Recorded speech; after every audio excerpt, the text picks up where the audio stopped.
ఏంటి వాహనాలన్నీ వరుసగా ఆగిపోయాయని చూస్తూ ఉన్నారా? ఎందుకో తెలుసా?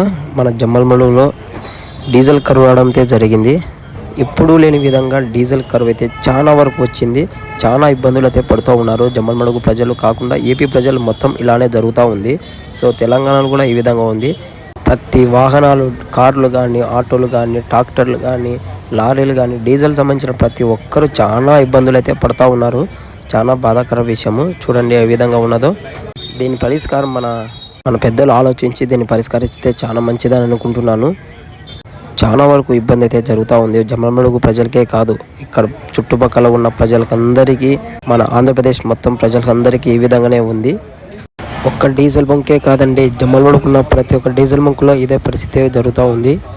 చూస్తున్నారు కదా ఆంధ్రప్రదేశ్ ప్రజలందరికీ జరుగుతున్న డీజిల్ కరువు. ఈ వీడియో పూర్తిగా చూసి కొద్ది మందికి షేర్ అయితే చేయండి.